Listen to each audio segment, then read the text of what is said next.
English tea. From Speaking English with Class.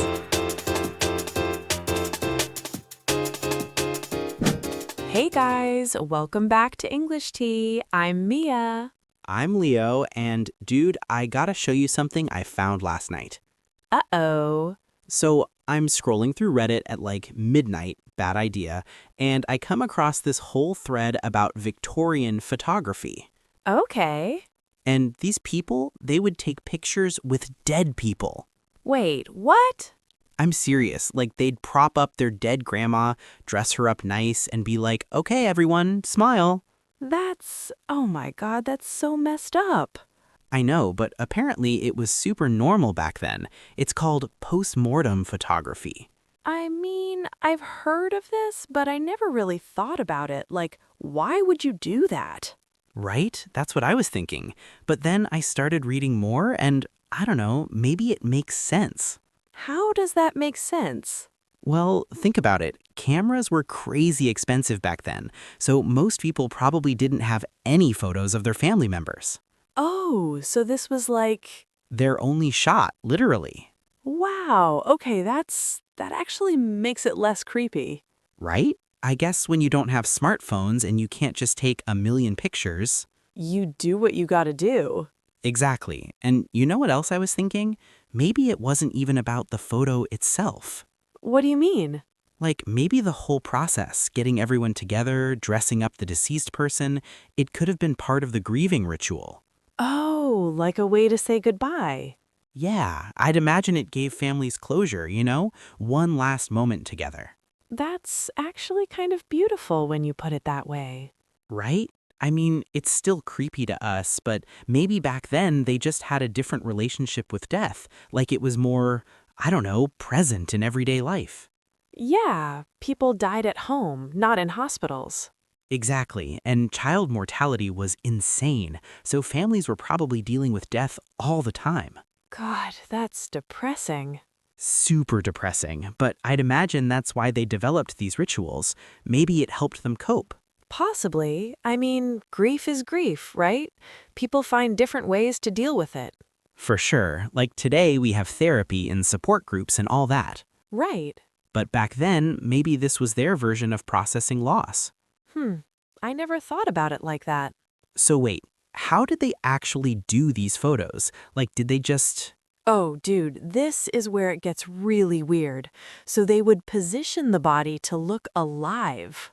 No. Yes, like sitting in a chair, holding a book, sometimes even standing up. Standing? With like procs to hold them up, metal stands and stuff. Oh, that's nightmare fuel. I know, and get this, sometimes they'd paint eyes on the person's closed eyelids What? to make it look like they were awake. Mia, I can't. I'm going to have nightmares. Sorry, but you gotta admit it's fascinating. It's something, I'll give you that. And apparently photographers would have all these special techniques. Like what? Well, they'd use specific lighting to hide the pallor, and they'd position the body carefully so it looked natural. I bet that took skill. Oh, definitely. I wouldn't be surprised if some photographers became specialists in this. Like that was their whole business. Yeah, probably made good money too. I mean, everyone needed it. True. And you know what else? I'm curious about the photographers themselves. What about them? Like, do you think they found this work disturbing? That's a good question. I guess it depends. On what? Well, maybe at first it was weird, but I'd say after doing it for a while, it probably just became part of the job. Like a doctor getting used to seeing blood. Exactly. You get desensitized. Yeah, and my guess is they saw themselves as providing an important service. Right, helping families preserve memories. Which is, when you think about it, pretty noble. It is, even if the whole thing seems bizarre to us now. Totally. So anyway, I started thinking about this in terms of like how we talk about stuff we're not sure about. Oh, here we go, turning this into an English lesson. No, but seriously, notice how we've been talking. We keep saying maybe and probably and I guess. Because we don't actually know why Victorians did this. Right, we're speculating. which is like a huge part of normal conversation. Totally. Like someone asks you why your friend canceled plans, you're like, I don't know, maybe she's busy. She could be sick. Or maybe she just doesn't want to hang out with you. Ouch. I'm kidding. But yeah, that's speculating, and we do it constantly without even thinking about it. True, and honestly, I think it's one of those things that makes you sound really natural in English. Oh, definitely. Like if you just state everything as fact, You sound kind of robotic, or like a know-it-all. which nobody likes. Exactly. So what are the main ways people do this? Well, maybe is the big one. Super casual. You can throw it anywhere. Maybe they thought it was normal. They maybe did it because... Wait, no, that sounds weird. Yeah, you gotta put maybe at the start. Right. Maybe they did it because that's better. And then there's I guess, which is like, Less confident. yeah, like I guess it was a cultural thing. Exactly. It's got that uncertain vibe, like you're thinking out loud. Right, and that's so normal in conversation. Totally. Like nobody knows everything. So when you're not sure, you just say, I guess. What about probably? Probably is when you're pretty sure, but not positive. Like they probably didn't think it was weird. Yeah, you're like 70% confident, But you're leaving room for doubt. which is smart because you might be wrong. Exactly. Okay, so here's a question. Do you think modern people would do this if we didn't have so many photos? Honestly, I think we might. Really? I mean, if it was normal and everyone did it, yeah, I could see it. I guess you're right. Like, we only find it creepy because we're not used to it. Exactly. It's totally cultural. Which is interesting because, like, what do we do now that people in 100 years will think is insane? Oh man, probably tons of stuff. Like posting everything on Instagram? Right. Future people will be like, why did they document their entire lives online? Why did they take pictures of their food? Fair point. Or, like, what about taking selfies at funerals? That's already weird. Oh God, people do that? Unfortunately, yes. That's wow. I know, but my point is every generation has their own weird relationship with death and memory. True. So maybe we shouldn't judge the Victorians too harshly. Fair enough. So, okay, back to speculating. What are some other ways to do it? I'd say is good. I'd imagine. Oh yeah, those sound a bit more thoughtful. Right. I'd say most photographers back then probably specialized in this. Or I'd imagine families really valued these photos. Yeah, and then there's the more formal ones. Like what? It's possible that, it could be that. Oh, those are good for when you want to sound smart. Exactly. It's possible that this practice helped with the grieving process. Very sophisticated. Thank you. What about my guess is? I use that one a lot. Oh yeah, my guess is this died out when cameras got cheaper. And I wouldn't be surprised if... That's a good one. I wouldn't be surprised if some families kept doing this privately even after it became less common. Ooh, that's possible. Right, I mean, it's not like everyone just stopped overnight. Change happens gradually. Exactly, so there were probably holdouts. People who were like, I don't care what society thinks. This is important to me. Yeah, and honestly, good for them. Right, like do what helps you grieve. Totally. Okay, so one thing I've noticed, a lot of English learners just use I think for everything. Oh yeah, big mistake. Like, it gets really repetitive. Super repetitive. So you gotta mix it up. Use different phrases, keep it interesting. Exactly. Like, imagine if every sentence I said started with I think. I think this is interesting. I think that makes sense. I think we should talk about this. See, it sounds robotic. Totally. So instead, You throw in maybe, perhaps, possibly, I'd say, my guess is... all those variations. And here's another thing. You gotta use those modal verbs. Modal verbs. Yeah, like might, could, may. Oh, right. So instead of saying they wanted to preserve memories, You say they might have wanted to preserve memories. or they could have been trying to cope with loss. Exactly. Those little words make it sound way more natural. True, because you're acknowledging uncertainty. Right, you're not pretending to know things you don't know. which is honestly a good life skill in general. True. Okay, so let's talk about some specific situations where you'd use these phrases. Good idea.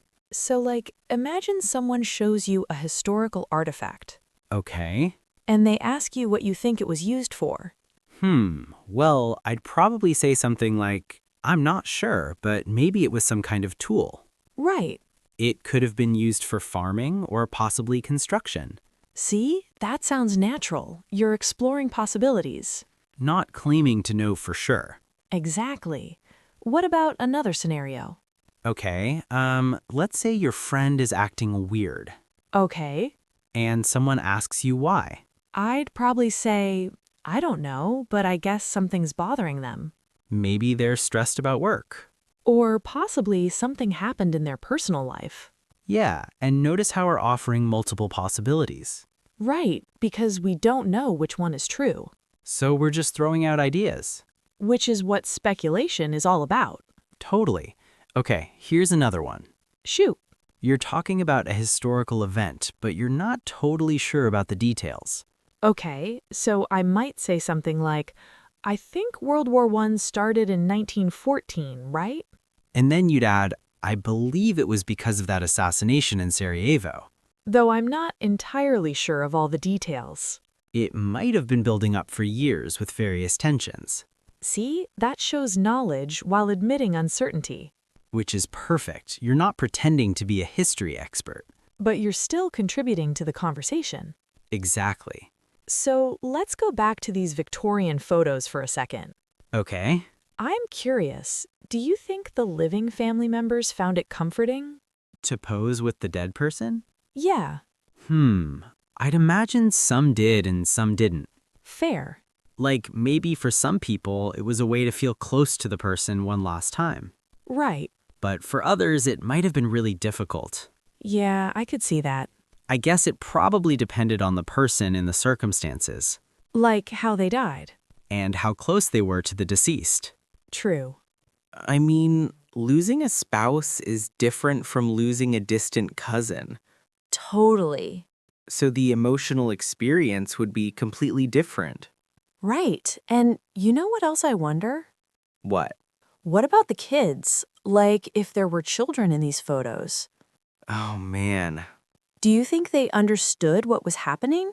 that's a good question. I guess it depends on their age. Yeah.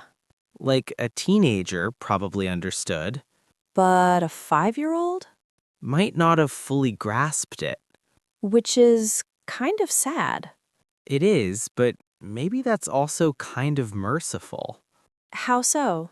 Well, if they were too young to really understand death, Then maybe the photo session was less traumatic. exactly, it might have just seemed like a normal family portrait. I never thought about it that way.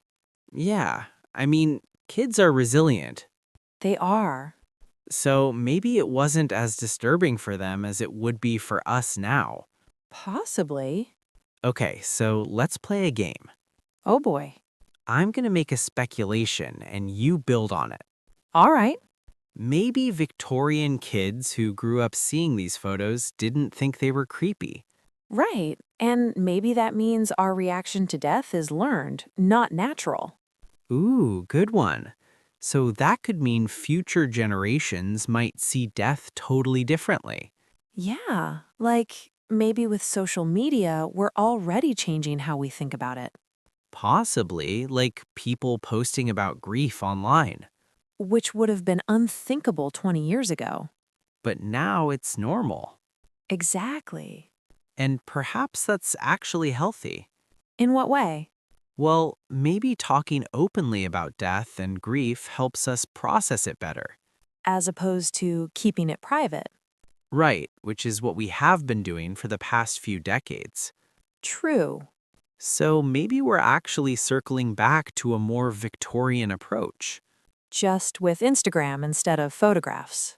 Exactly. See, that's the power of speculation. It opens up the conversation. Right, instead of just stating facts at each other, You're exploring ideas together. which is what conversation should be. Totally. And you know what? This is making me think about something else. What's that? The way we memorialize people has changed so much. Oh, yeah. Like now we have digital memorials. Facebook pages that stay up after someone dies. Right, which is kind of its own form of post-mortem presence. That's actually a really interesting parallel. Right, like maybe in 100 years, people will think it's weird that we kept dead people's social media profiles active. Oh, God, I never thought about that. But maybe it serves the same purpose as those Victorian photos. Preserving memory. Exactly, giving people a way to feel connected to the deceased. Wow, that's deep. I know, sorry, I didn't mean to get all philosophical. No, it's interesting. But it does show how speculation can lead you to these unexpected places. True, like we started talking about creepy Victorian photos. And now we're discussing the nature of digital memory. That escalated. It did, but that's what makes conversation interesting. For sure. Okay, so let's talk about some common mistakes people make when speculating. Good idea. So one big one is being too definitive. What do you mean? Like, if you're speculating, you can't say this is why they did it. Right.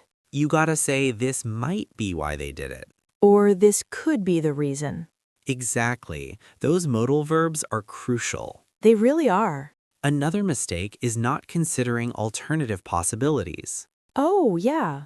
Like if you just offer one speculation and stop. It sounds like you think that's the only answer. Right, so it's better to offer multiple possibilities. Maybe it was this, or possibly it was that. Exactly, it shows you're thinking broadly. Not just jumping to conclusions. Right. What about tone? Oh, that's huge. Yeah, Like if you say maybe they did this, but your tone is super confident. it's confusing. Exactly, your tone needs to match your words. So when you speculate, you should sound a little uncertain? Right, like questioning. Maybe they wanted to preserve memories, with that questioning inflection. Perfect, that sounds natural. Versus maybe they wanted to preserve memories, said with total confidence. Which defeats the purpose of using maybe. Exactly. Okay, so here's something else. Building on other people's speculations. Oh, that's important. Yeah, like in a conversation, someone offers a speculation. And you can add to it.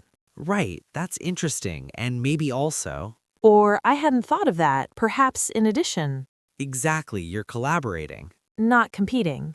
Right, which is what good conversation is about. Totally. And you know what? I think this is especially important for English learners. Why that? Because a lot of times they're focused on being correct. Right. But speculation is about exploring, not being right. So it's actually a safe space to practice. Exactly, you can't be wrong when you're speculating. Well, you can be wrong about the facts, True. but your speculation itself isn't wrong, Right, it's just a possibility you're offering. which takes the pressure off. Totally. Okay, so let's do another scenario. Sure. Let's say you're at a museum Okay. and you're looking at some ancient artifact. Right. How would you speculate about what it was used for? Okay, so I'd probably start by observing. Well, looking at the shape, Good start. I'd guess it might have been used for cooking. Okay. Or possibly it was ceremonial. Right. It could have been for storage, it's hard to say for sure. See, that's perfect. You're offering multiple possibilities. And acknowledging uncertainty. Exactly. Now let's say someone else in your group has a different idea. Okay. They think it was used for grinding grain. How do you respond? I'd probably say, oh, that's interesting. I hadn't thought of that. Good. That could make sense, especially given the texture. Right. Though I still wonder if it might have had multiple uses. Perfect. You're engaging with their idea While still offering your own perspective. without being argumentative. Exactly, that's the art of good speculation. It really is. Okay, so let's talk about cultural differences for a second.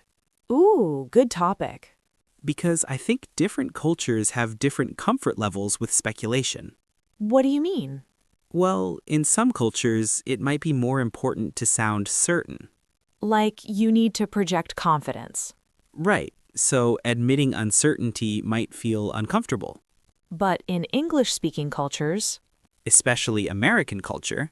we actually value that humility. Exactly, like nobody likes a know-it-all. Right. So using these speculative phrases actually makes you sound more intelligent. Because you're showing you understand the limits of your knowledge. Exactly. That's a really good point. And I think that's something learners need to understand. Yeah, That sounding uncertain isn't a weakness. it's actually a strength. In the right context, yes. Totally. Okay, so going back to our Victorian photos. Yeah. One thing we haven't talked about is the technical aspect. Oh, like how they actually took the photos. Right, because cameras back then were way different. They had those long exposure times. Exactly, which is actually why photographing dead people made sense. How so? Well, the exposure could take like 30 seconds or more. Oh, so living people had to sit perfectly still. Right, which is really hard. But dead people... Don't move. Oh, God, that's dark but practical.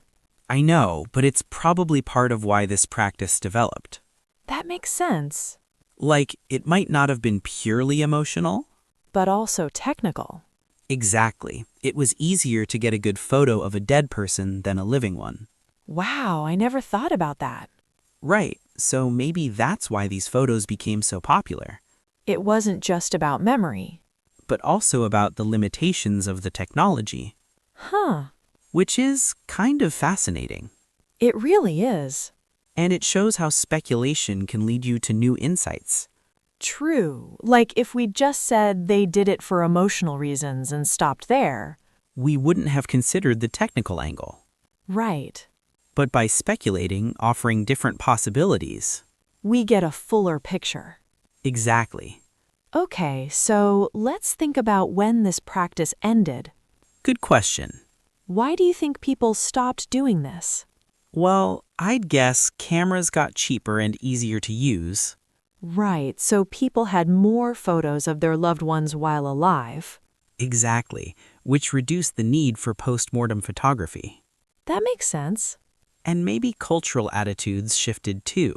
How so? Well, perhaps death became more medicalized. Like it moved from the home to the hospital. Right, so people had less direct contact with dead bodies. Which might have made the whole practice seem more disturbing. Exactly. Interesting. And the funeral industry probably played a role too. In what way? Well, as funeral homes became more common, They took over the death rituals. right, so families had less involvement in preparing the body. Which means less opportunity for this kind of photography. Exactly. So it was probably a combination of factors, Technical, cultural, and economic. all contributing to the decline of the practice. Right. See, this is what I love about speculation. What's that? You can explore complex topics without needing to be an expert, Totally. We're not historians. but we can still have an interesting discussion. By offering informed guesses. Exactly. And honestly, this is how a lot of casual conversation works. People aren't always talking about things they're experts in. Right, they're just sharing thoughts, Exploring ideas. making connections. And speculation is the tool that makes that possible. Exactly. All right, so what should our listeners practice this week? Well, definitely try using these phrases more. Yeah, like next time someone asks you a question you're not sure about. Don't just say, I don't know. Speculate. I don't know, but maybe. I'm not sure, but I'd guess. Exactly. And try to use different phrases. Don't just stick with maybe every time. Mix it up with I'd imagine, possibly, it could be. All those variations. And pay attention to how native speakers do this. Oh yeah, good point. Like when you're watching TV or listening to podcasts. Notice how often people speculate. It's constant. Totally. And don't worry about being wrong. That's the whole point. You're just sharing possibilities. Right. If someone corrects you, just be like, oh, cool, I was just guessing. No big deal. Exactly. And you know what? Try speculating with yourself, too. What do you mean? Like when you're trying to figure something out. Okay. Practice thinking out loud using these phrases. Maybe it works this way. Or possibly it's because of that. Oh, that's good practice. Yeah, because it helps you internalize the patterns. So it becomes more natural. Exactly. All right, well, I think that's probably enough for today. Yeah, my brain hurts from thinking about dead Victorians. Same. But it was a good discussion. It really was. And hopefully our listeners learned something useful. About speculation. And creepy historical practices. The perfect combination. Right. Thanks for listening, everyone. Yeah, if you liked this episode, leave us a review. Tell your friends. Share it on social media. And let us know what you're speculating about this week. Hit us up on Instagram or whatever. We'd love to hear from you. Totally. All right, until next time. Keep drinking that English tea. Or coffee, we don't judge. True. Bye, guys. Bye.